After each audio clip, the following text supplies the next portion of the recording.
रोजच्या वापरात अत्यावश्यक असणाऱ्या कांद्याचे भाव कमी झाल्यानं गृहिणींमध्ये आनंदाचं वातावरण आहे. मागील काही महिने कांद्याचे सरासरी भाव 30 ते 40 रुपयांपर्यंत पोहोचले होते. मात्र आता आवक वाढल्यानं कोल्हापूर कृषी उत्पन्न बाजार समितीमध्ये कांद्याच्या भावात मोठ्या प्रमाणात घसरण झाली आहे.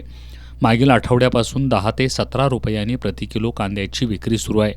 सध्या मागणीच्या तुलनेत कांद्याची मोठ्या प्रमाणात आवक होण्यास सुरुवात झाली आहे. याचा परिणाम म्हणून भाव कमी होत आहेत. बाजार समितीमध्ये कांद्याची आवक नाशिक, अहमदनगर, पुणे, सातारा, सांगलीमधून होत आहे. जुना साठवणीतला कांदा बाजारात लवकरच दाखल होणार असल्यानं भाव आणखी उतरण्याची शक्यता व्यापाऱ्यांकडून वर्तवली जाते आहे.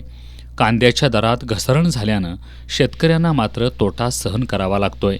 कांदा उत्पादनासाठी येणारा खर्च देखील यातून निघत नसल्यानं कांदा उत्पादक शेतकरी चिंतेत आहेत.